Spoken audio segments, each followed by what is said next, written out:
Please,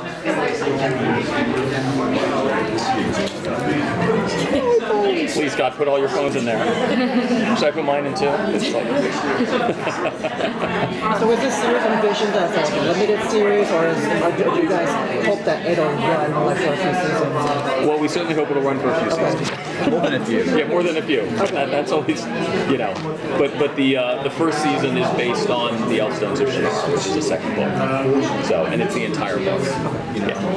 And this is a series that's close to 40 years in the making since the first book came out. How did it finally end up here at MTV with you guys? Well, we read it. It was sort of brought to our attention about 2.5 years ago, and we were familiar with Terry because he had another book called Magic Kingdom for sale, which we flirted with when it was at Universal as a movie.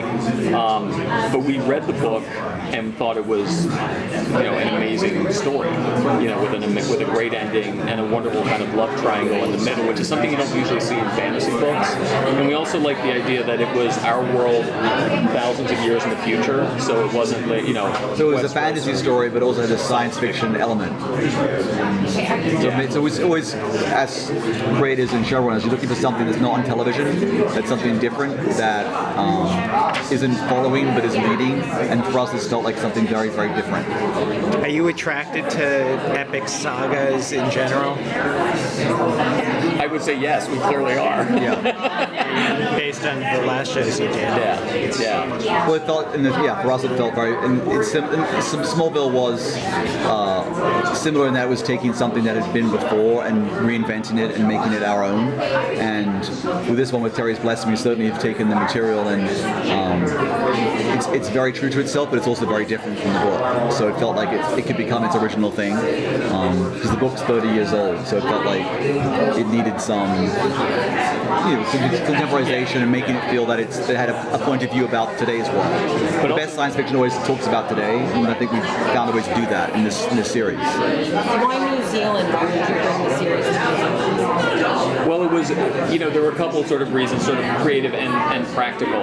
We knew sort of in the schedule of when we were going to shoot it, we were going to be shooting it in January. January in New Zealand is the middle of summer. So, but then I think creatively, it actually gives you the sort of landscapes that you want for a fantasy series. Because it feels like our world, but also feels completely different. It feels like you're in, primeval forests and amazing beach locations, mountains. It's just like epic, and it felt like perfect for what we wanted to do. Another thing New Zealand has, it has a legacy of fantasy. So you have the people who built the sets, who designed the costumes, who made the props, all of that, and the legacy actually started with Hercules and Xena, went into the Lord of the Rings, The Hobbit, and Lion, Witch, and the Wardrobe, and that expertise is nowhere else. So the level of detail we have on our sets and our wardrobe and our props is like second to none. It's unbelievable. Yeah. Talk about your production quality, because I saw the trailer today. It really does look, the movie quality is amazing. How did you get that level and budget? Well, it's certainly, I think, one of the big, if not the biggest show that MTV's ever launched, and it's part of it's straight to series, so we had that luxury, and we had the time in pre-production, but also we demanded that we got movie quality effects. There's people who did visual effects, like built our cities, did the effects for Game of Thrones. So we also use Weta Workshop because it's a mix of CG. Like there's obviously a bunch of CG in the show, but it's not complete CG environments or complete CG sets. Like the sets are real, but everything is sort of enhanced. But we wanted it to feel like Star Wars. Yeah. So it has a lot of if anything, it feels like Star Wars more than it does Lord of the Rings. That's our aim. So it's a mix of prosthetics, there's some CG, but it does feel real, and that was a deliberate choice. The sets, it's a beautiful practical sets, but at epic scale. There's some CG enhancement, but it's not like it's Once Upon a Time, which is a fully CG environment. It can feel a little animated and takes you out, bounces you out. Has Terry concluded the novel series? Has Terry done what? I don't think he has. No. Okay, so could you potentially face a Game of Thrones situations where you've caught up to the books? We couldn't, because the books are told actually generationally, and there are 26 of them already. We should be so lucky. We should be so lucky. So, he's been doing this for 40 years and he writes a book a year. Well, so the segment that you're focusing on is finite. What's that? the segment you're focusing on is finite. Maybe not. So and we've been talking to Terry about how we would do that. Yeah. How we would sort of go forward. So.